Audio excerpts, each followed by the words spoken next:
ten kaszel. Witam serdecznie. 1 wrzesień 2024 rok. Ryszard Borowiecki, Królewska Wiedza i odpowiedź na pytanie osoby, która zajmuje się taką teoriami.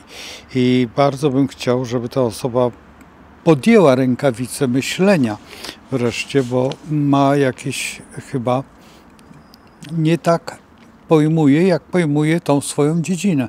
Więc radziłbym stać się youtuberem, stworzyć swój kanał, rozpocząć opowiadanie, czy też historię pokazywać tej swojej ideologii, czy historii, którą chcę urzeczywistnić jako super prawdę. Więc zapraszam. Ja jako astrolog zajmuję się astrologią. Astrologia w rzeczywistości jest to wiedza, która obejmuje bardzo szeroko wszystkie dziedziny. Nawet pomogę podjąć tą tutaj ideologię, bo tak to by trzeba było nazwać, bo to jest ideologia, tak zresztą jak i astrologia jest ideologią w pewnym sensie, i ponieważ zajmuje się właściwie wszystkimi dziedzinami po kolei. Ale uświadamiam teraz już, astrologia to 21 marzec.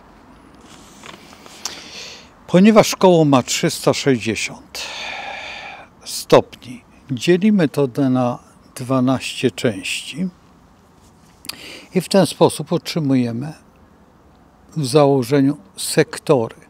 Te sektory możemy połączyć ze znakami, czyli pierwszy sektor to jest barana, drugi sektor byka, a kończy się na rybach. I w ten sposób otrzymujemy działanie. To, co widzimy na niebie, to są, powiedzmy, że planety, czyli jakieś tam struktury, które widzimy, które są od tysięcy lat. To nie ma tak.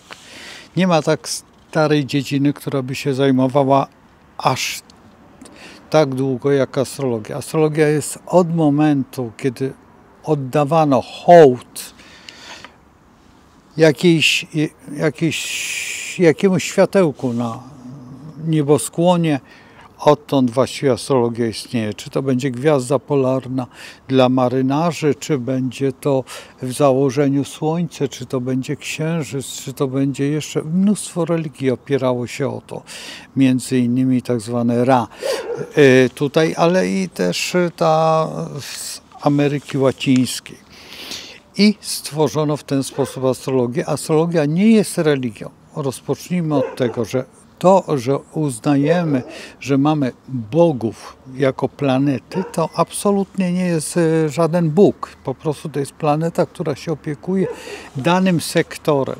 Krótko mówiąc, albo jak woli ktoś, można to też mówić dom. Więc mamy dom barana, mamy dom, sektor barana. To jest obojętne, jak będziemy zwać, naprzemiennie można tak lub tak, to w zależności kto jaką chce wyznawać po prostu. Właściwie czy teorię też nie, tylko to jest bogactwo języka, że możemy tak nazwać, a nie inaczej, bo bardzo często rozmawiamy o domu, bardzo często rozmawiamy o sektorze. Sektor nie powtarza się tak często jak dom, bo dom czwarty, czyli tak zwany dom raka. I rak to dom, rodzina, czyli wspólnota, to wszystko, co jest. Naprzeciwko jest Saturn, czyli tutaj ustawy, te wszystkie, cała piramida, którą stworzył, na przykład można powiedzieć, stworzył, nie stworzył, to nie on, ale ujawnił Handel, i na tym się opiera po prostu Kościół.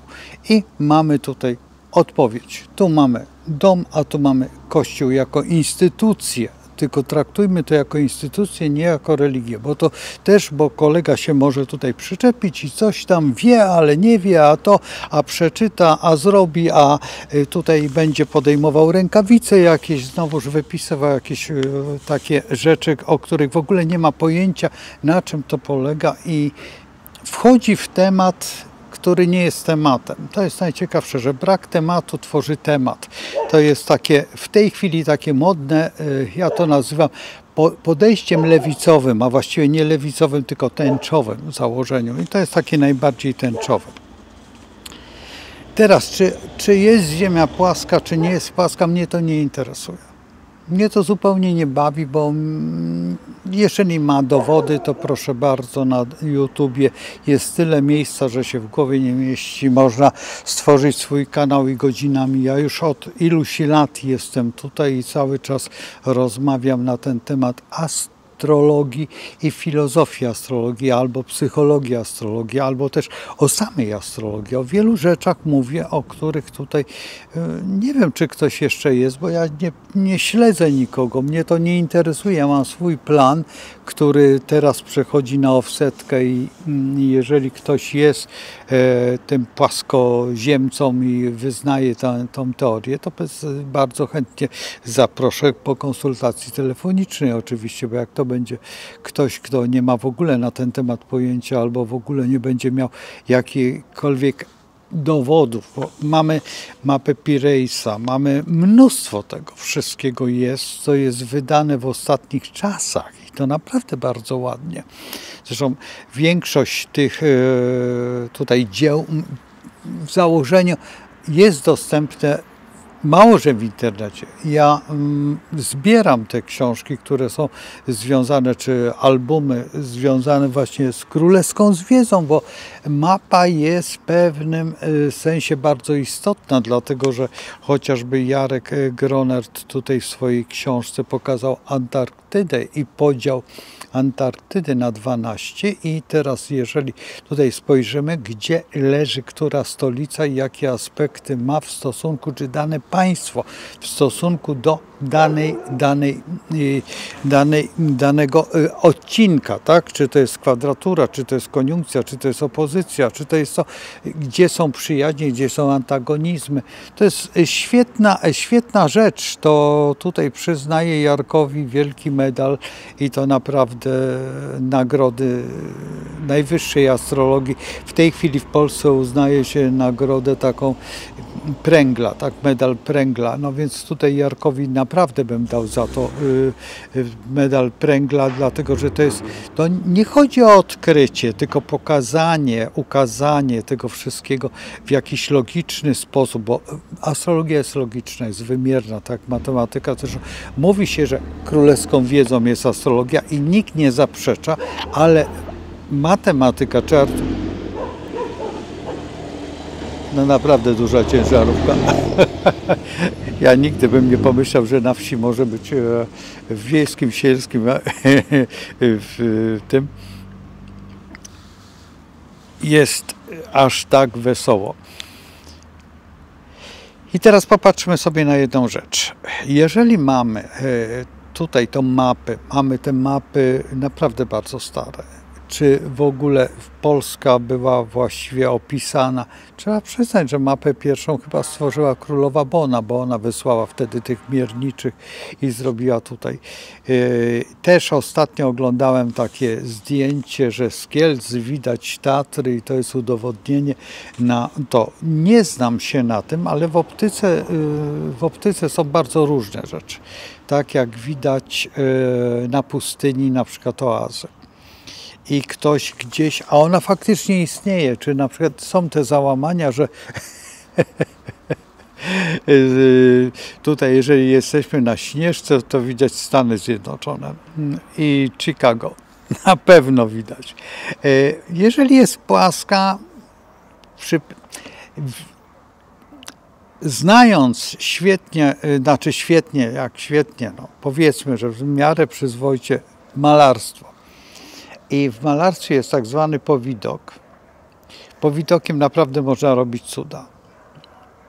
Jeszcze oprócz tego są tak zwane podziały i jeszcze są takie rzeczy, które naprawdę się komuś wydaje, że ten obraz patrzy albo że chodzi za tobą, czy na przykład ten owad rusza skrzydłami, czy na przykład ta ręka porusza się, ona podczas chodzenia i przypatrywaniu się tego obrazu. No więc różne rzeczy są w fizyce, w tak zwanej magii obrazu, ponieważ oko nasze jest niedoskonałe. I tutaj faktem, że można zbudować naprawdę ogromne teorie. I w taki sposób można się bawić i to dosłownie prawie bez przerwy i bez końca. Także, a teraz jeżeli chodzi o naszego Merkurego, jeżeli chodzi o to nie jest jakiś tam sobie kamyczek czy nie kamyczek, no jednak jest ta fizyka, jest ta astronomia, jest ten wydział i są te działania. Prawdopodobnie wiemy o tym, że ta flaga tam gdzieś łopotała na tym księżycu i czy to jest prawda, czy też nie, no ale są lotnicy, no chociażby naszego pana marszałka żona, którą już wysyłał chciał zmienić sobie partnerkę, no więc wysyłał ją już, kombinując tutaj, jak się uwolnić, jak Twardowski nieomalże, od tego wszystkiego. I teraz patrząc się tutaj na tego Merkurego i ten Merkury, który istnieje właściwie w mitologii greckiej, to jest już też sporo lat, ale nie tylko, bo przed mitologią grecką były jeszcze inne działania, które udowadniały tutaj wpływ planet i to jest od tysięcy lat. I teraz jeżeli my tutaj jako astrolodzy w astrologii medycznej przypisujemy to układowi nerwowemu, czy jeszcze jelitowemu, czyli mówi się o tym, że żołądek jest mózgiem człowieka, bo to co zje, to i te porównania są od niepamiętnych czasów.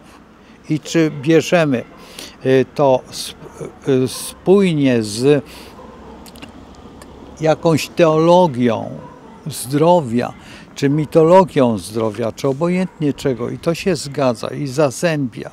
Jeżeli możemy podłączyć pod astrologię chociażby jakiś tam skrzyp i możemy go określić, czy rumianek, czy siemielniane w odpowiednim znaku i odpowiednio zastosować co do tego narządu, to coś, no to astrologia jest wielka. To trzeba przyznać, że może są jeszcze jakieś dziedziny. No ja namawiam numerologów do tego, żeby rozpoczęli współpracę ze mną. Była taka rozmowa, ale jakoś tak bez echa odeszła ta rozmowa, ale szukam numerologa, który będzie współpracował z nami, dlatego że z doktor Beatą nie chcę wymienić nazwiska, bo jeszcze nie, ale lada moment będziemy rozmawiać o tym.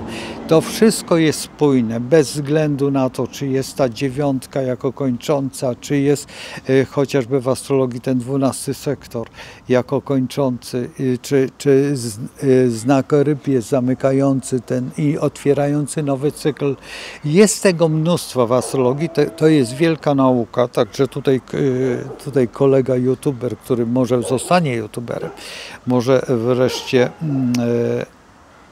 rozpocznie jakąś edukację swoją i tutaj propagowanie tej swojej wiedzy, ale jeżeli to będzie propagowanie takie na zasadzie, że A to A B to B i to nie tworzy abecadła, tak, no to w takim razie to jest tylko takie trzegadanie, a podejrzewam, żeby stworzyć jakąkolwiek teorię, bardzo łatwo jest stworzyć jakąś teorię.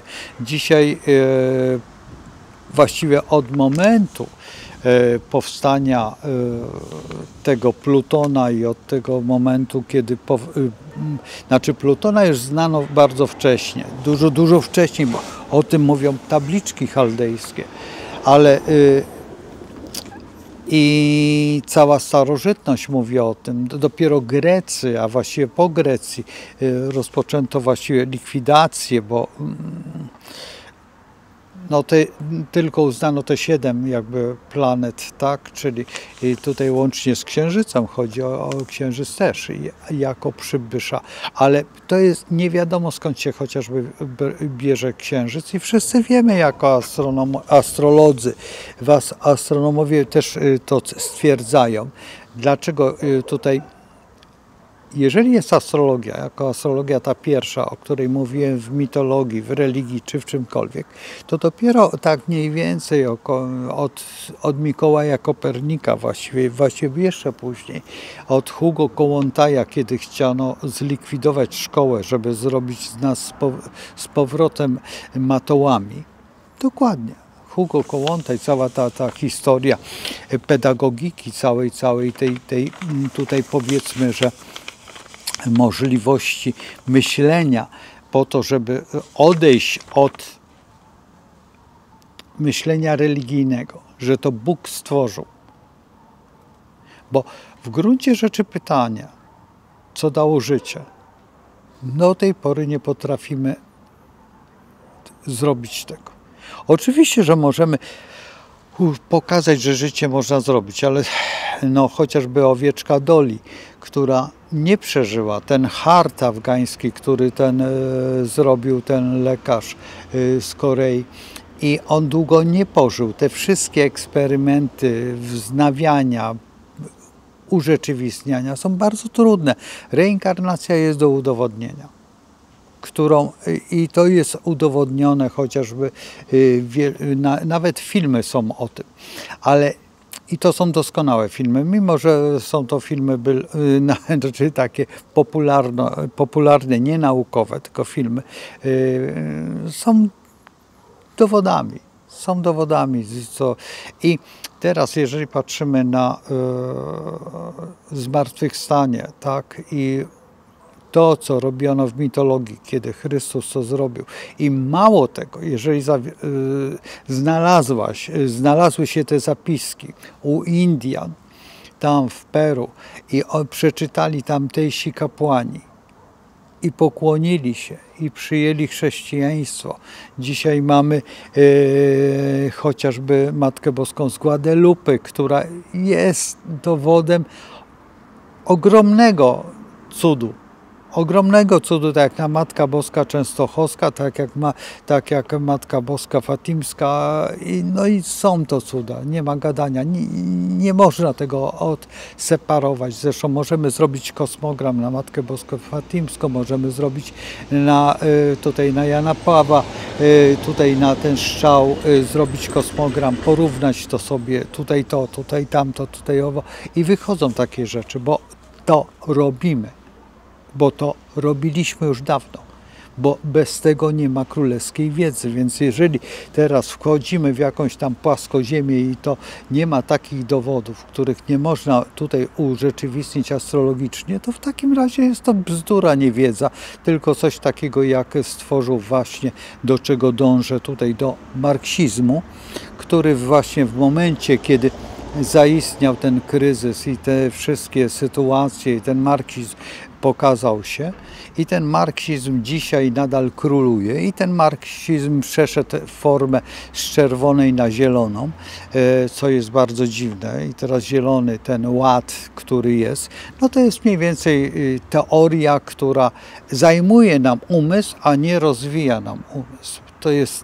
To jest to, co jest najbardziej niebezpieczne, bo my dzisiaj nie myślimy o tym, jak przenieść myśl do drugiego człowieka, tylko myślimy, co zjeść, żeby nie umrzeć z głodu, a ci, którzy myślą, oni myślą o jedzeniu, no to w takim razie im zafundujemy chociażby jakieś tam fantastyczne białko tutaj z jakichś tam chrząszczy, nie chrząszczy, czy tam pajączków, czy koników polnych, czy tam jeszcze jakiś inny, bo ktoś mi zarzuci, że nie wiem.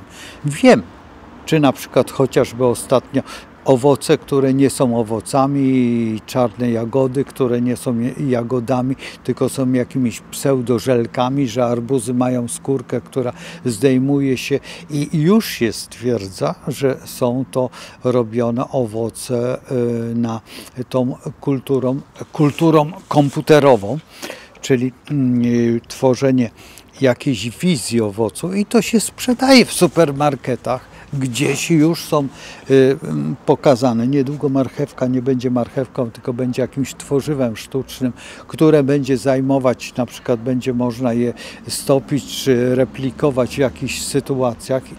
Oczywiście, że jest to bardzo dobre gdzieś tam w kosmosie, ponieważ nie możemy tam toalety zbudować i możemy to spożywać, ale to jest góra 100 dni, czy tam 200, czy 300 dni, tak jak w buddyzmie jesteśmy w odosobnieniu, tak? 333 dni, 3 dni i 3 miesiące, 3 miesiące, 3 dni i 3 godziny i 3 minuty i 3 sekundy, bo to musi być wszystko co do tego i lama prowadzący to, czy nauczyciel, czyli nauczyciel, który to robi po to, żeby była medytacja, żeby była kontemplacja, żeby było to, co czyści tą ziemię, bo jednak buddyzm zachował pewną historię, bo jest to, co tu ukrywać, mimo że wywodzi się od szamanizmu z Mongolii, połączono buddyzm, który jest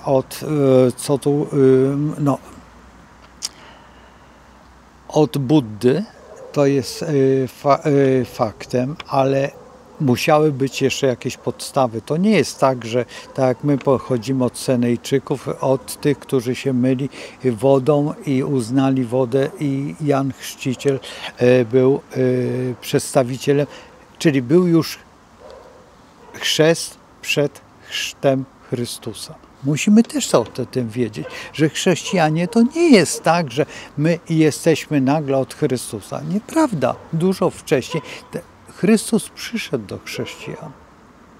I musimy o tym wiedzieć, że ten grunt był przygotowany. To nie jest tak, że my sobie robimy. Więc jeżeli kolega może tutaj zrobić jakikolwiek grunt pod to i to rozpocząć z jakimiś grupą ludzi, którzy są naukowcami i to zaczną udowadniać i nie udowadniać, a urzeczywistniać namacalnie, to dlaczego nie? Bardzo chętnie nawet pomogę przy jakichś sytuacjach, a nie będę podnosił rękawicy, bo kolega nie zrozumiał w ogóle sytuacji rękawicy. Co to jest rękawica? Kiedy astrologia nie jest nigdy przeciwko jakiejś teorii, tylko pokazuje tą teorię, czy to jest teoria płaska, czy też liniowa. Tak? Jeżeli jest linia prosta, a ona się jednak krzywi, bo w jakimś momencie musi się skrzywić, dlatego że taka jest optyka oka, o czym tutaj tłumaczę, bo kolega chyba jednak nie za bardzo rozpoczął jakąśkolwiek wiedzę tak gruntownie, żeby mieć ku temu. Właśnie po to powstaje Offsetka. Offsetka powstaje ta telewizja Offsetka powstaje po to, żeby nie obalać inne teorie, to nie ma sensu, tylko rozmawiać z ludźmi szalenie mądrymi, którzy mają cokolwiek do powiedzenia. Niekoniecznie to muszą być osoby z piedestału, jakby z górnej granicy, bo tych ekspertów jest od groma w tej chwili. To jest po prostu nie do wiary. Ja mam na tej ulicy, na której mieszkałem, mam eksperta w tej chwili od medycyny takiego, że się w głowie nie mieści, a jeszcze niedawno z moją córką biegał po piaskownicy, a jest tak niekompetentny, że to jest po prostu aż wstyd. Aż wstyd, że i w dodatku jego ojciec, który jest powiedzmy, że jakimś tam człowiekiem, który właśnie jest w teologii biegły, kiedy poznałem dużo ważniejszą osobę od niego, z tego samego, która była naprawdę bardzo mądrą osobą i potrafiła wzbudzić we mnie ogromną pasję w stosunku do właśnie tego myślenia. Takiego myślenia, a nie innego. No więc właśnie chcę tutaj zapraszać takie osoby, korespondować z takimi osobami. Między innymi taką osobą jest dla mnie pan Piasecki, no, to jest potem Roman Nacht, to jest postać też niesamowitą, którą już miałem tutaj. I tutaj jak znajdziecie, to oczywiście, że możecie rozmawiać. Już rozmawiałem, bo wstępnie rozmawiałem, pokazywałem, tylko czekałem na moment, kiedy będę mógł to urzeczywistnić w taki sposób, jaki chcę. Bo moim przyjacielem jest Tadeusz i z Tadeuszem możemy rozmawiać, ponieważ on też się zajmuje astrologią. I to jest w tym momencie, a nie takie sobie pojmowanie, podnoszenie rękawicy i rękawica zupełnie do czegoś innego służyła. Dzisiaj to też zbezczeszczono. Oczywiście, że tak, bo nigdy rękawicy nie podnoszono wobec kobiety, tylko mężczyźni. Czy kobiety podnosiły rękawice? No kilka razy tak, no bo trzeba brać te kobiety, które przemieniały się w rycerzy i nawet kobieta była papieżem w pewnym momencie, gdzie Kościół tak cicho siedzi, ale to jest fakt. Potem wymyślono to krzesełko, gdzie można sprawdzić, czy to chłop, czy nie chłop, tak? Czy mu coś wisi, czy mu coś nie wisi. No więc jak nie wisi, to szpilka w tyłek i koniec, i wynocha, tak? I to mamy właśnie tutaj to pojęcie rękawicy. No więc ta rękawica jest.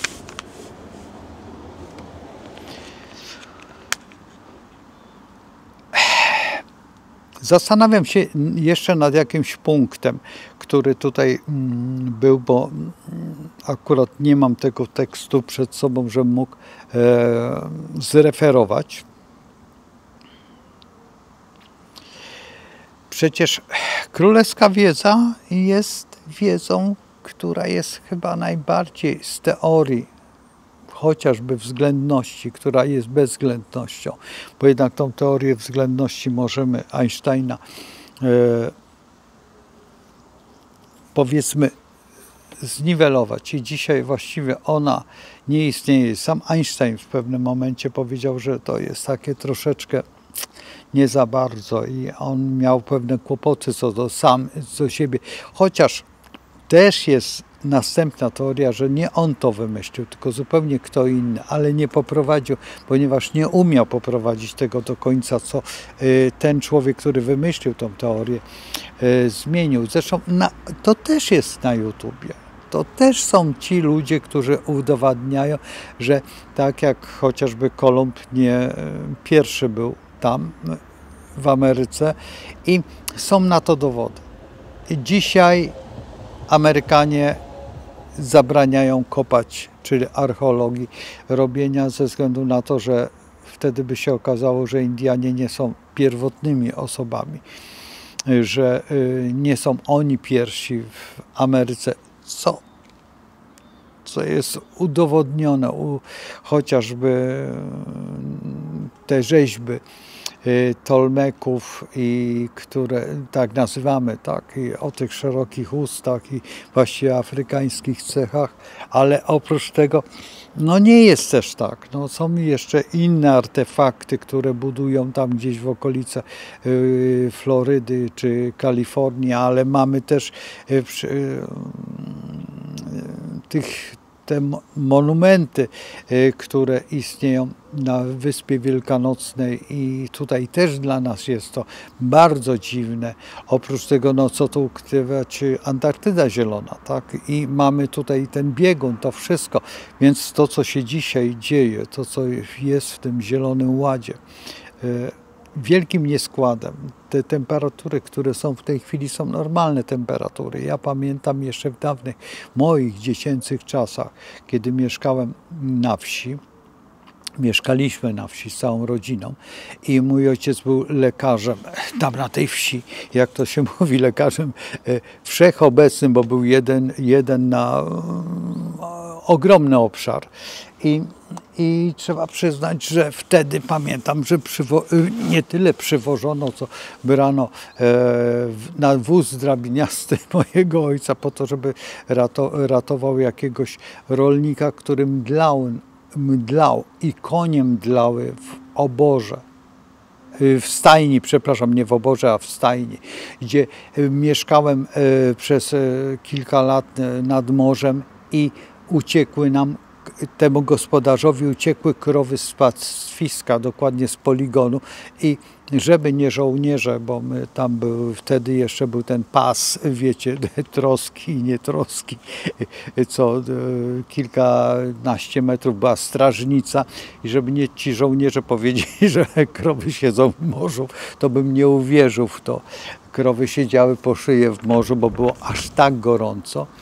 I uciekły do morza, kiedy nasz pies siedział w rowie pełen wody i tylko nos mu wyglądał z tej wody, bo nawet miał głowę zakrytą, po prostu tylko nosek, dosłownie.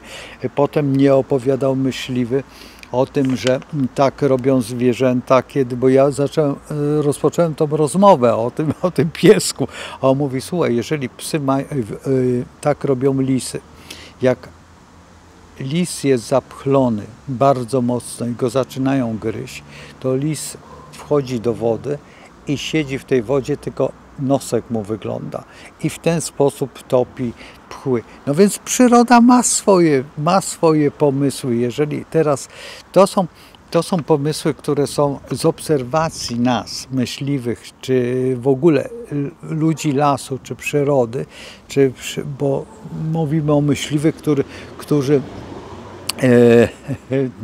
likwidują, ale w tej chwili mamy chociażby parę dni temu byli u mnie tacy młodzi ludzie, ja już o tym mówiłem, którzy ratują rysia. Bo rysie ostatnio jakaś samica kotka rysia urodziła martwe dzieci i to jest taki problem. No, gdyby byli myśliwi, odszczeliwaliby albo przenosili to, co się robi, tak? W tej chwili te dziki, które wszechobecne są na plaży w Sopocie, zresztą zawsze były. Zawsze w Sopocie w latach 60., 70., zawsze można było raz w roku przynajmniej spotkać lochę z małymi. I pamiętam, kiedy mieszkałem tutaj na Żabiance i jeździłem sobie do Sopot, tutaj dlatego, że w Sopocie mam rodzinę, to Monte Cassino o godzinie 7 rano albo 6 rano maszerowała locha z całą watachą. Nie wiem, czy tam był ten dzik, nie wiem jak się nazywa samiec dzika. Może wiem, ale jakoś nie mogę w tej chwili odnaleźć sobie w myślach. Ale te całe grupy maszerowały Monte Cassino albo ulicą Chopina na plażę. Pamiętam, że w tym momencie właśnie kiedyś w Wielitkowie żeśmy spotkali, byliśmy u przyjaciół w Wielitkowie i dosłownie patrzymy, a tutaj cała chmara tych dzików, ale takich malutkich dzików. Dlaczego? Dlatego, że te miejscowości, tak jak Łódź jest postawiona, tutaj w Łodzi jest właściwie las w mieście, Łagiewniki, bo jest to las miejski, a właściwie można by powiedzieć, że to nie jest park, ale on wkracza normalnie do miasta, ponieważ Łagiewniki jako Łagiewniki jeżdżą tam autobusy i to nie jest centrum, tylko bok jest to jedno z najstarszych miejsc historycznie, bo jest tam klasztor franciszkanów. Bardzo stary, zresztą przepiękny klasztor. I obok jest stadnina koni, w której sam jeździłem i trenowałem w Łagiewnikach. No i potem następnie te Łagiewniki, tam są dziki, jest Arturówek, który dzisiaj jest szalenie modny, Arturówek, bo tam jest jezioro, kiedyś była Prząśniczka, dzisiaj też jest ta Prząśniczka. Dawniej sanatorium dla dzieci, czego nie Prząśniczka nie przeżyła. Dzisiaj jest to podupadły taki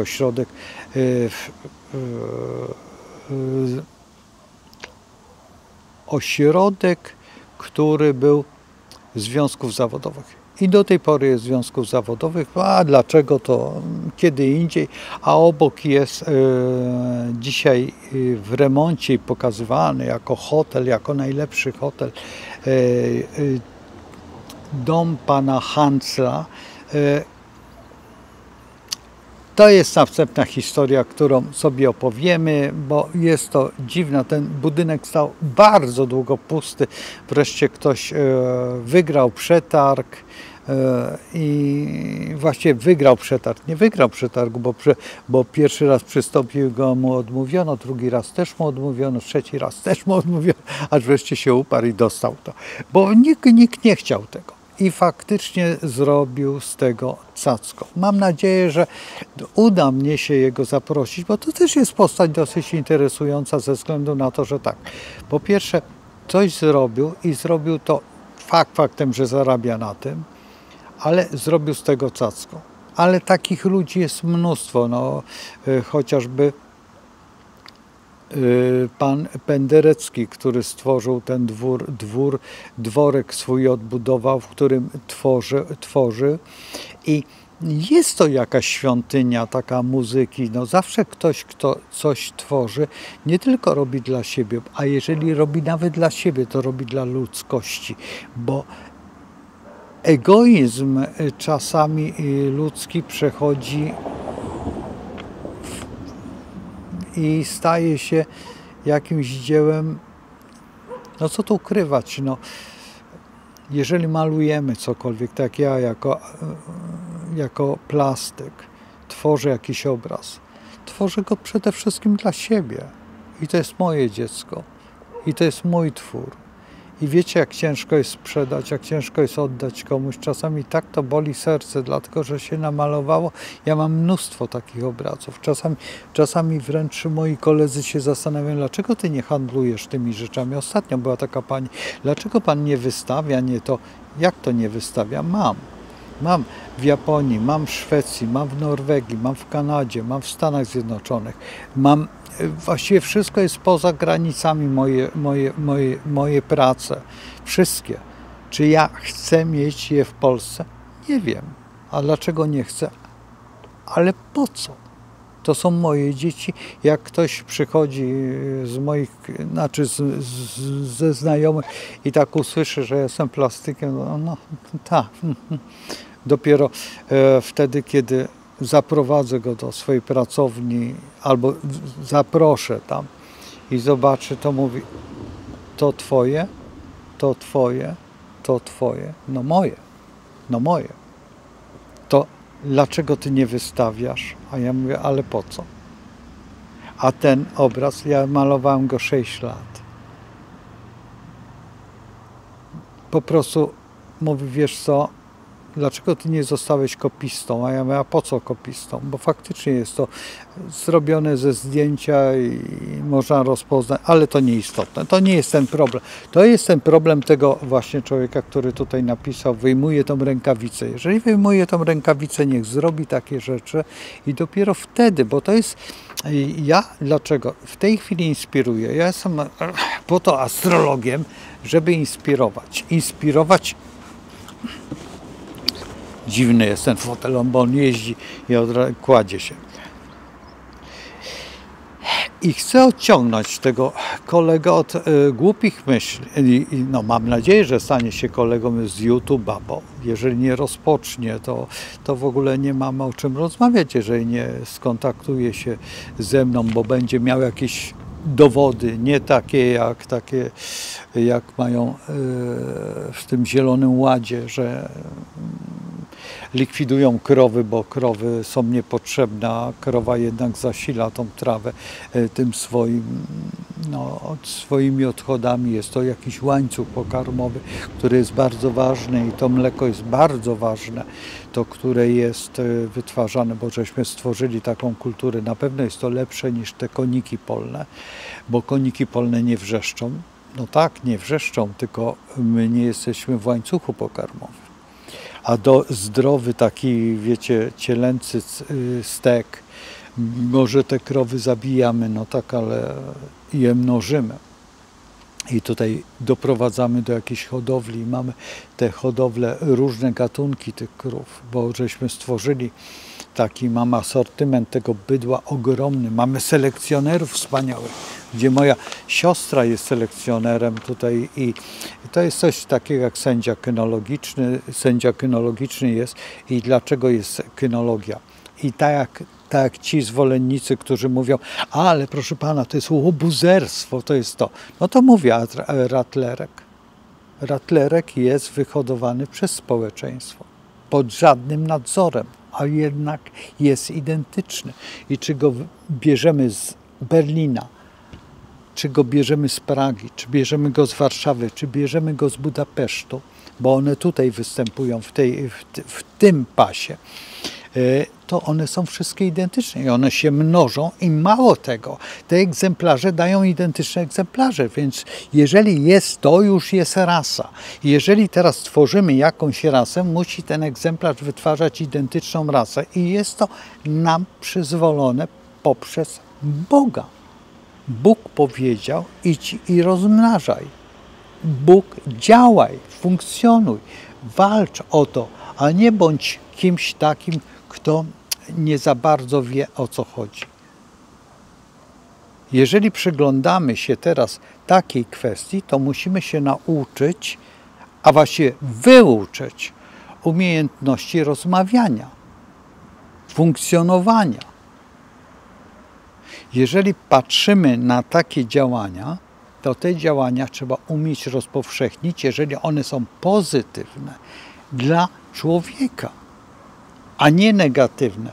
Nie możemy zmienić nagle środowiska. Jeżeli wyrywamy drzewa i przesadzamy je, one w 90% umierają. Ja mieszkałem w Austrii, wyszedłem z domu rano, idąc, wracając wieczorem, zastanawiałem się, czy idę w dobrym kierunku, czy jestem w tym. Dlaczego? Dlatego, że sąsiad na dosyć dużej posiadłości w ciągu jednego dnia posadził drzewa wielkości 7-8 metrów, które zupełnie zmieniły architekturę, bo dom, który miał, był dosyć wysoki. Bo nie był to parterowy dom, ale nagle, kiedy postawił przy tym drzewo 5-metrowe, to ten dom zmalał i zasłonił dom, w którym ja mieszkałem, tą willę, w tej willi w Baden pod Wiedniem, i nagle oszalałem i właściwie użyłem wtedy telefonu komórkowego, który był wyjątkowo drogim telefonem, bo telefon komórkowy wtedy miał szalone ceny, i zadzwoniłem tutaj, gdzie ja jestem, żeby wyszli po mnie, i oczywiście, że służąca wtedy wyszła po mnie i pokazała mnie, a ja dosłownie stałem od niej o 50 metrów. Więc ja już to przeżyłem. Dzisiaj można całe lasy tak posadzić, bo jest to technologia, która wycina ziemię na 4 metry, na 5 metrów i wyciąga na wielki samochód, stawia takie drzewo i jedzie to drzewo oczywiście, i że można takie rzeczy, że są takie, stawia się choinki w tej chwili w centrum miasta, które mają 9 metrów czy 12 metrów, i co z tego wynika? Nic nie wynika. Kompletnie nic nie wynika. To jest właśnie ta metoda. I teraz co? Mamy robić jakieś rzeczy, gdzie my w gruncie rzeczy powinniśmy funkcjonować po to, żeby sobie pomagać, a nie szkodzić. Jeżeli w tej chwili mamy walkę z wodą, jaką walkę z wodą? Przypomnijcie sobie, i wy jesteście młodym pokoleniem, ale moje pokolenie pamięta, kiedy przy każdej drodze był rów melioracyjny i były melioracyjne, nawadniające i odwadniające rowy. W każdej wsi był wodomistrz. Ja mieszkałem u wodomistrza pierwszy raz nad morzem, kiedy mieszkałem pod Kołobrzegiem, u pana Oresta. Żeby tam nie było, że nie, bo przecież tam ludzie jeszcze mieszkają i pamiętają Oresta. Nie mówię, to jest imię, ale wszyscy mówili w ten sposób na tego człowieka. I wszyscy go znali. No więc bierzmy pod uwagę te rzeczy. Jeżeli chcemy być mądrzy, to bądźmy mądrzy, a nie głupkami, jakimi się stajemy w tej chwili przez edukację, przez szkoły, przez kulturę naszą. Bo zaczynamy zastanawiać się, czy 2 dodać 2 jest na pewno 4, bo ktoś udowodnił, że nie jest 4, a jednak jest 4. Ale filologicznie możemy to rozdrobnić, że ktoś zjadł 2 jabłka i gdzie są te jabłka? w jego brzuszku. No ale są te jabłka? Oczywiście, że są. Czyli na czym on jest? Na minusie, bo zjadł 2 jabłka. Więc jeżeli miał 4 jabłka i zjadł 2 jabłka, to zostają 2 jabłka. A w tej chwili właśnie ta degradacja istnieje filologiczna. My zjadamy sami swoje jabłka i nie potrafimy je rozmnożyć, żeby te jabłka dały jabłonkę, która ta jabłonka da wielokrotność jabłek. Bo ona w 3. roku na pewno da te 2 jabłka czy 4. Ale w następnych latach będzie dawać te 15 czy ileś kilogramów. A 15 kilogramów to już nie jest żart. To jest ileś jabłek. Ale my likwidujemy to, bo uważamy, że to jest niepotrzebne, bo za dużo, pod czego, za tamtego, a przecież jest proces łańcuchowy, który od dwutlenku węgla prowadzi do tlenu. I teraz likwidując pewne rzeczy, likwidujemy sobie cywilizację. I teraz wprowadzając takie rzeczy jak tą płaską ziemię, a nie wprowadzając logikę myślenia, że trzeba, no to w takim razie stajemy się klakierami po prostu zwyczajnej głupoty. I wtedy panowie, którzy tutaj przejeżdżają nie wiadomo po co, w tych dziwnych ubrankach, którzy mają niby działać dla nas, stają się wrogami naszymi. Co przeżyłem w stanie wojennym, kiedy narzucono i w dodatku próba była przed chwilą, jeszcze rok temu czy 2 lata temu i w tej chwili się zbliżamy do tego samego punktu. Tylko w inny sposób. Mamy w tej chwili czas panny i w tej pannę wykorzystamy w ten sposób, że panna w kwinkunsie do skorpiona i będziemy oczywiście skorpioniasto podchodzić, a nie zauważymy wagę, bo waga zrobi nam fikołka, bo waga jest taka, a nie inna. I w dodatku będziemy wybierać jakąś wagę i ta waga będzie i będziemy stanowić właśnie w ten sposób. Ktoś powie, ale pan się podnieca. Ja się nie podniecam, tylko tłumaczę. Tłumaczę spokojnie w jakiś sposób, bo jeżeli nie podniosę artykulacji słowa, to nie zrozumiesz, ale nie zapamiętasz, bo powiesz, no po co, on truje, głupoty gada. Przesłuchaj to jeszcze raz, 2 razy, 3 razy i niech dojdzie do twojej koncepcji myślenia, do twojej ideologii zielonego stawu. Jeżeli on się zazieleni, w pewnym momencie on się stanie bagnem, ten staw. Dlatego, że rzęsa przykryje i na to wejdą jeszcze inne rośliny i zaczną likwidować. I potem co, z powrotem bobry będziemy musieli puścić w to miejsce, żeby umiały odnowić to, a bobry i tak się wycofują. To nie jest tak, że one zostają. One tworzą w pewnym momencie i one są w łańcuchu bardzo mądrymi zwierzętami, bo one likwidują właśnie pustynne tereny, nawadniają i one wtedy powodują żerenie, budują te rzeczy, ale te rzeczy po jakimś czasie stają się bardzo żyznymi. Zresztą to jest mniej więcej pas Wisły. Dlatego Wisła i Żuławy są tak szalenie bogate, ponieważ właśnie jeden z króli sprowadził Holendrów po to, żeby postawili wiatraki, osuszyli ten teren i oni już zapomnieli, że oni są Holendrami. A było to niedawno, bo pamięć ludzka, zapisy pamiętają to. Jeżeli umiesz to zrobić z płaskoziemcami, udowodnisz to, że Ziemia jest płaska na tej samej zasadzie, co ja udowodnię, że Holendrzy tu przybyli i zrobili Żuławy, bo oni już nie pamiętają. Zwróć uwagę. Oni mają swój folklor i to się uważa za polski folklor. To nie jest nasz folklor, to jest ich folklor. Na tej ziemi wywołany, oczywiście mieszankami, Polacy przyjeżdżali, nie przyjeżdżali, oni zostali Polakami. Jest to wspaniała rzecz, bo udowadniamy to, że jesteśmy narodem, jednym wspólnym narodem, składający się z wielu osób, które uwierzyły w tą Polskę. Kochają tą Polskę. Powiedz o sobie na Żuławach, że nie jest Polakiem, to ci... A jeżeli przyjrzysz się fizjonomii, to nie ma naszej fizjonomii. Czy ma holenderską?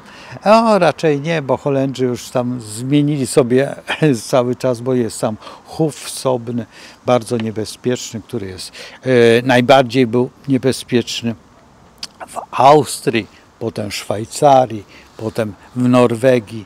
Dlatego też Carl Gustav Jung o tym przecież pisze, który jest dla nas wzorem, jeżeli patrzymy na astrologię, jeżeli już przestajemy być astrologami, bo już ta wiedza nam się, przypuśćmy, przepełniła, zaczynamy czytać Carla Gustawa Junga i Carl Gustav Jung jest dla nas następnym etapem naszego rozwoju wiedzy astrologicznej, bo jednak jest to wiedza astrologiczna, którą on nie neguje, tylko propaguje w pewnym momencie.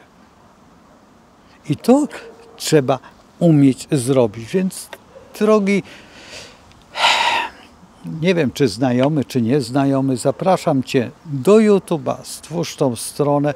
Jeżeli jesteś odważny i umiesz to ładnie zreferować i masz dowody twarde, które nie zostaną zbite przez takich jak ja postaci, a nie wkraczaj na teren, którego nie znasz, bo nie pojmujesz, bo właśnie to jest to, że nie zbadałeś gruntu, skąd jesteśmy, skąd jest astrologia.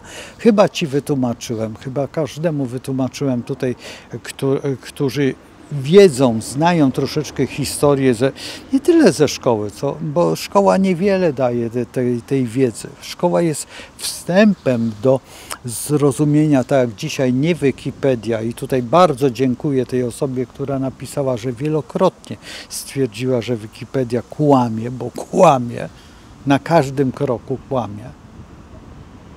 To trzeba przyznać, że to nie jest wiedza, którą mógłbym się oprzeć o naukową, bo jednak książka jest, a dzisiaj się książki mieli, a nie pali. Całe biblioteki się mieli. Dzisiaj książki można dosłownie, Tezeusz kupuje na kilogramy książki i to jest przerażające, że te książki nie są. To jest metoda, co tu ukrywać, Adolfa i tutaj całej tej, tylko nie mówię o panu Adolfie Kudlińskim, tylko mówię o panu Adolfie z Berlina, a właściwie z Austrii. Mówię o nim i nie tylko on niszczył książki. To nie jest ta święta inkwizycja, która robiła ogromne zapisy, która dokładnie są wszystkie na kartce, dosłownie zapisy dlaczego, jak, co ta osoba powiedziała i dlaczego, co my dzisiaj mówimy, że Wielka Inkwizycja zrobiła wiele zła. To nie jest tak. My tą świętą inkwizycję doprowadziliśmy do tego, co zrobili czerwonoarmiści na przykład, który przychodził taki półnormalny facet, który za dużo nie wiedział i on wyznaczał tereny, możliwości albo osiadał na dyrektorskim stanowisku w fabryce i to tak mniej więcej wyglądało, jak przypuśćmy łapano taką dziewczynkę i ona mówiła, pytano się, co ona robi w życiu. Ona mówi, że chodzi od latarni do latarni. A, to ty inżynier drogowy, czy inżynier drogowy. I robiono z niej inżyniera drogowego. I takich osób nadal jest pełno. I takich osób słuchacie w tej chwili w tych swoich szklanych pułapkach. Taka jest prawda. I taka jest rzeczywistość. I kształcimy takie osoby. Bo dzisiaj mamy, pamiętajcie o jednej rzeczy, że po wojnie uczyli ci, którzy uczyli. Ale znam dokładnie z nazwisk te osoby, które przychodziły z granatami i powiedzieli, że panie profesorze, pan mi nie postawi oceny pozytywnej, to ja tutaj rozerwię, a co to mnie nie zależy na tym, przeżyłem wojnę, mogę zginąć. I te osoby zostawały dyrektorami. Autentycznie. Autentycznie. I ich dzieci też są dzisiaj autorytetami. Albo czasami już nie wytrzymywały te autorytety i te autorytety przeprowadzały się do Stanów Zjednoczonych. I tam autoryzują głupotę.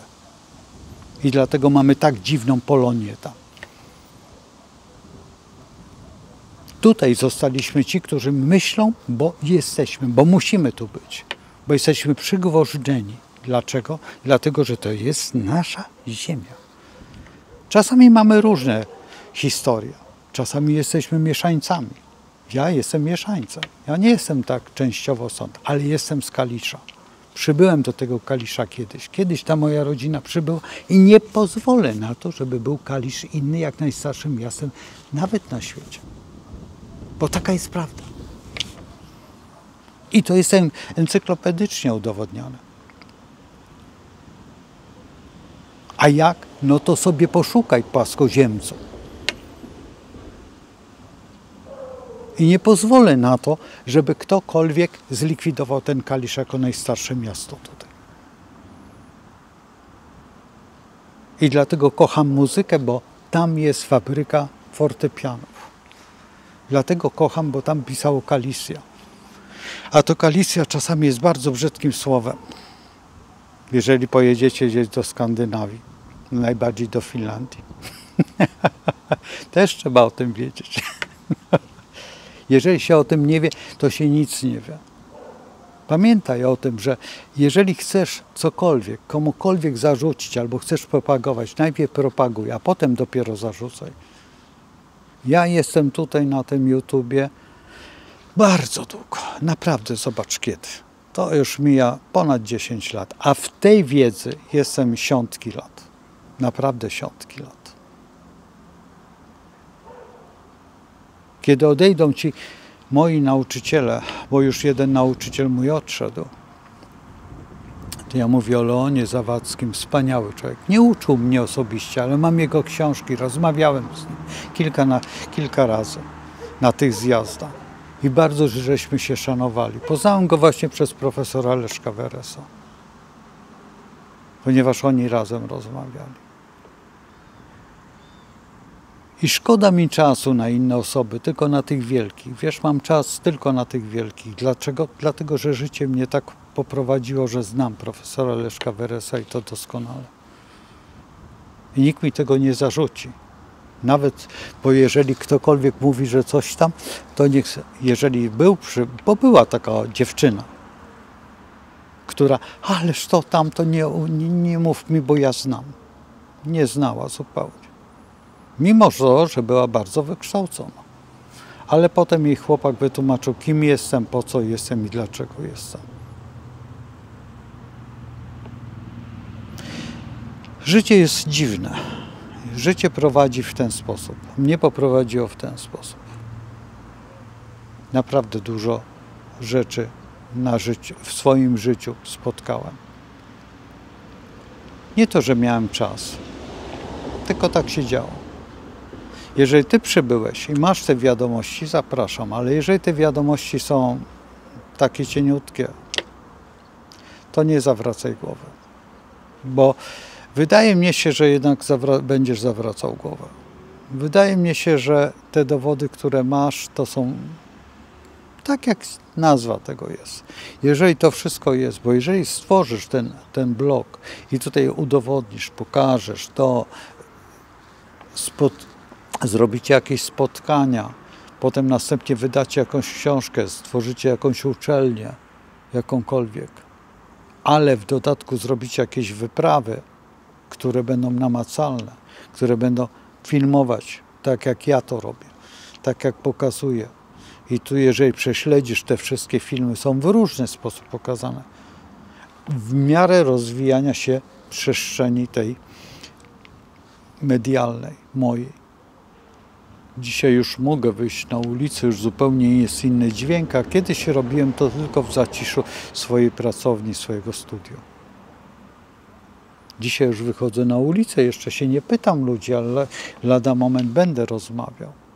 Jeszcze troszeczkę, a możliwe, że powstanie taka bardziej mobilna rzecz i bardziej komfortowa. Dzisiaj już jest, bo słyszysz mnie. To jest bardzo komfortowe rozwiązanie. Zresztą mój kolega, który jest dźwiękowcem, sam mi powiedział, że mówi, fantastycznie poprawiłeś dźwięk.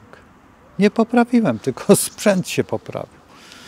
Te moje możliwości, które są, mimo to, że filmuję, mimo że to, ale filmowanie kamerą nie daje dźwięku.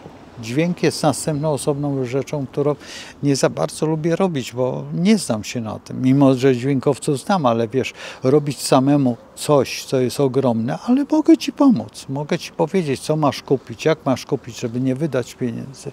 Ale to jednak pociąga za sobą jakieś tam, bo ja wydałem bardzo dużo. Ale za to jestem mobilny w każdym momencie. Właściwie posiadam kompletnie wszystko. To, co potrzebuję. A jeżeli zorganizuję to razem z Dawidem, to wtedy jesteśmy w pełni kompetentni. I naprawdę w dwójkę potrafimy zrobić, jeżeli bierzemy Darka do tego kompletu, więc Dawid i ja i Darek, jesteśmy naprawdę w czołówce. Możemy to zrobić. Nie będziemy się wstydzić nawet, co tu ukrywać, ani żadnego Hollywoodu, ani Bollywoodu, ani niczego. Na pewno nie. I wiesz o tym, bo to oglądasz. Tylko nie wiesz, że to akurat robota Darka z Dawidem, czy Dawid z Darkiem, czy ze mną. Nie wiesz o tym, bo no tak się dzieje.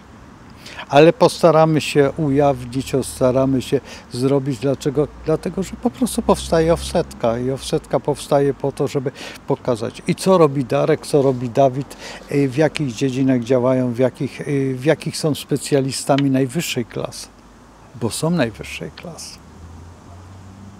Staram się im dorównać. Wiesz, naprawdę staram się im dorównać, ponieważ jestem najmniejszy z nich, chociaż najstarszy wiekowo, ale najmniejszy pod względem właśnie wiedzy. Ale staram się dorównać im, między innymi pchając się, tak jak pamiętam, jak ileś lat temu, jak rozpoczynałem tutaj Azborowiecki.net i to były te pierwsze moje działania i wtedy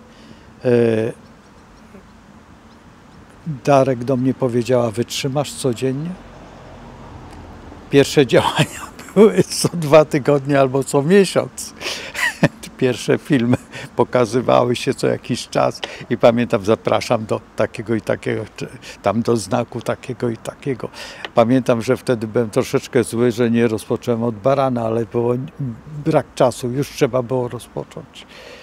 Tak jak w tej chwili jest. Dzisiaj też stoimy przed tym dylematem, kiedy rozpocząć. Offsetka już dawno istnieje, bardzo dawno istnieje. Zrobimy to kiedyś. Są dowody w internecie, że offsetka już jest. I offsetka powstała w rzeczywistości w Jantarze. W Jantarze, w tym miejscu właśnie, dlatego mówiłem o Kaliszu. Co ma wspólnego Kalisz z Jantarem, no to powinieneś z historii pamiętać. Jantar jest ogromną kryptą wiedzy. Ogromną. To jest naprawdę nie do wiary. Ile w Jantarze siedząc można tworzyć przynajmniej 10 lat codziennie po 8 godzin filmu jeszcze będzie mało. Naprawdę. Tyle jest tam do roboty. Począwszy od miejsca, w którym jest, począwszy od obozu, który niedaleko jest, możecie napisać, jaki obóz koncentracyjny niemiecki jest na terenie Polski. I w tym momencie właśnie tutaj działania te są bardzo charakterystyczne, także tutaj o Jantarze, o Wiśle, która była regulowana i przez kogo. Dlaczego Jantar? Co robiły wojska, powiedzmy, że radzieckie, tak, te wyzwoleńcze w Jantarze? Jak zachowywali się tamtejsi ludzie? Kto tam zamieszkiwał? Jak to wyglądało? Jakie były tutaj wpływy Prus? Naprawdę to jest miejsce, o którym można opowiadać i dlatego też stamtąd wyruszyłem. Długi to jest czas, naprawdę długi czas, zanim doszedłem do tego, w którym teraz jestem miejscu. I nadal jeszcze zmienia to całą strukturę, całą tą możliwość właśnie konferowania o astrologii. I mimo to, że tyle lat upłynęło, nie uważam, że jest to czas zmarnowany. Uważam, że jest to czas bardzo pozytywny, ponieważ już tam, w tym Jantarze, cały czas filmowałem, robiłem filmy, ale jeszcze wtedy z kamerką internetową, a dzisiaj już mogę być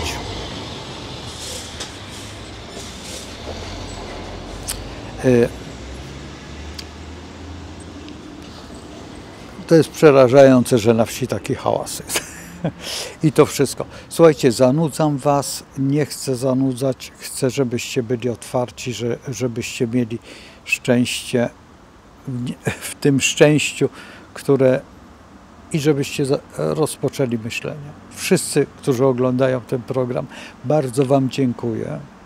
Bardzo dziękuję przede wszystkim tym subskrypcjom, które się nagle posypały, bo jednak o dziwo te filmy, które nie powinny mieć subskrypcje, mają, a te, które powinny mieć, nie mają.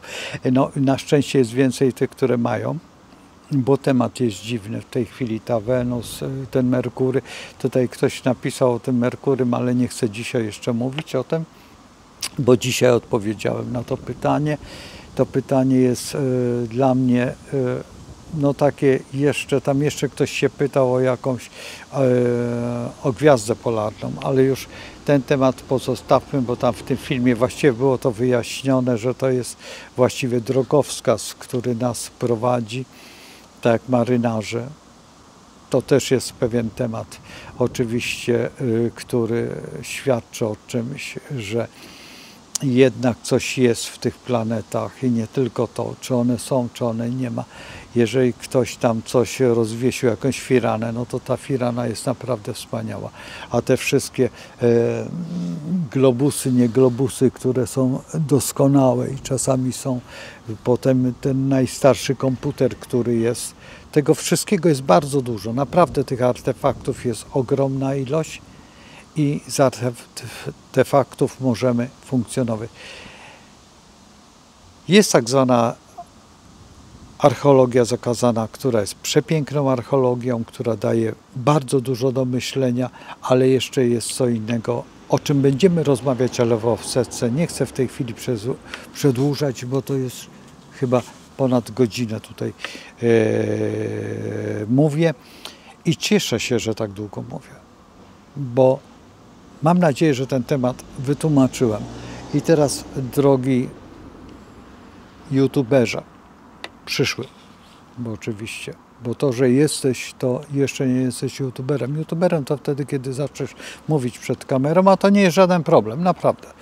Możesz to rozpocząć taką, jak ja rozpocząłem, to jest w tej chwili to jest parę złotych, dosłownie parę złotych, ale wszystko ci powiem przez telefon. Telefon sobie znajdziesz, to jest żaden problem. Zresztą tutaj napiszę na górze, o, żebyś miał, żebyś nie szukał, bo potem będziesz miał. Ja zawsze funkcjonuję od godziny, przypuśćmy 11 do godziny 22. Dlaczego podejmuję o 22? Bo ja jeszcze po 22 mam konsultacje. Bardzo często lubię te konsultacje, dlatego że osoby mieszkają poza granicami, a wszyscy już jesteśmy w tej strefie spokoju i ciszy. I w ten sposób sobie budujemy właśnie tą przestrzeń. No i rozmawiamy. Także proszę o telefon. Jeżeli nie, to napisz SMS-a, że będziesz, ja ci w SMS-ie odpowiem, gdzie jestem na Facebooku, jestem na YouTubie, możesz pod jakimś filmem napisać, że będziesz, i ja napiszę ci, o której, bo nie zawsze odbieram. No, przepraszam cię, ale w tej chwili naprawdę mam bardzo dużo pracy. Bardzo dużo pracy fizycznej, autentycznie fizycznej, bo przede mną ściana, ogromna ściana, którą muszę ocieplić, Nie wiem jeszcze, jak będę ocieplał ją. To jest jedna, żeby zdążyć przed zimą. Przede mną jeszcze jest, no powiedzmy, że komórka, autentyczna komórka właśnie nie do likwidacji, tylko do rozbudowania. W tej komórce nawet mój przyjaciel proponował mi studio zrobienia, ale ponieważ to jest komórka, wiesz, i jest tam zimno, ale muszę ją przygotować, dlatego że po prostu muszę kupić te metalowe takie, wiesz, półeczki i tam na tych półeczkach poukładać, żeby to nie poginęło wszystko i żeby to... A ja się rozbudowuję bardzo potężnie. Bardzo potężnie się rozbudowuję. Oprócz tego tutaj, gdzie jest ten mój drugi dom, moje drugie miejsce pobytu i od tego, tutaj też będę od czasu do czasu jednak tutaj realizował swoje plany, ale to dzięki mobilności, bo inaczej nie. Tutaj nie da się na żywo, bo to jest wiocha po prostu, ale tutaj no już w tej chwili właściwie nawet nie wiem, czy ja tutaj nie przedostanę się już na stałe. Zobaczymy jak to będzie, dlatego że wszystko się zmienia przede wszystkim przez mobilność. I też przez różnicę, no co tu ukrywać, no wchodzi ta sztuczna inteligencja, która jest wyjątkowo niebezpieczna, ale o tym następny program, bo to jest prawie ten sam program. Właściwie to jest powtarzanie tej samej świadomości, bo to jest ta Wikipedia w złym zrozumieniu i to jest to, że działamy przeciwko sobie. Działamy po to, żeby nie być spójni. Nie rozwijamy wspólnej myśli i konfrontujemy ją jako dodatnią, tylko podejmujemy te rękawice. Te rękawice są wielkim błędem, bo nie rozumiesz, co to znaczy podjęcie rękawicy, nie rozumiesz, co to znaczy jakiekolwiek odkrycie. Odkrycie nie jest po to, żeby je chować dla siebie, żeby je pokazać. I jeżeli jest możliwość skorzystania z królewskiej wiedzy jako promocji, którą robię, bo robię to po to, przyszedłem do astrologii. Ja przyszedłem po to do astrologii, żeby stworzyć swoją szwalnię, zbudować swoją i rozpocząć projektowanie mody. Słuchaj, nie udało się to. Jestem dzisiaj nauczycielem, jestem wykładowcą, zresztą oglądasz tutaj. Stworzyłem to, doszedłem do tego, że powstaje Offsetka TV. Rozpoczynam astrologię, rozmawiam z ludźmi. Nie tyle o astrologii, czasami tylko o życiu. Ale dzięki tej astrologii promuję ich. I na pewno zdziwisz się, jak dalece sięga astrologia i jak dalece daje ludziom wyjście. Z jakich stresów, z jakich momentów wychodzą, to sobie nawet nie zdajesz sprawy. I jeszcze jedna rzecz, że ja tylko mówię o kilku osobach, które znają astrologię, których znasz ty też. Mówię o Newtonie, chociażby o Koperniku. To byli astrolodzy, wielcy astrolodzy. Wbrew pozorom, mimo to, że Wikipedia kłamie, mimo to, ale Rudzielec, którego na pewno gdzieś tam znajdę we Wrocławiu, o tym mówił i wspaniale mówił i się cieszę, że taka osoba mówiła, bo mówiliśmy na równi. On był i ja byłem wtedy również. I też mnie zaczepił. Pamiętam te słowa jego, kiedy napisał, czy to przecież Urania. Tak, to Urania. Bogdana. Z Bogdanem też się świetnie znamy. Znamy się wszyscy, ale jesteśmy rozbici. Jeżeli potrafisz tak połączyć tą swoją teorię, tą swoją historię i udowodnić, to gratuluję. Ale zrób to, a nie podejmuj rękawicy, bo jesteś maluczki co do tego. Bo w tej chwili pokazałem ci, gdzie są chwyty. Tak, żebyś był, że masz tą teorię. Jeżeli to jest tylko twoja teoria i tylko to jest twoje gadanie, to szkoda czasu, bo tylko dzielisz ludzi, nie łączysz. Nie wiem, czy zrozumiałeś, bo wszyscy na pewno tutaj pojęli, o co mnie chodzi. Będziesz miał telefon na górze.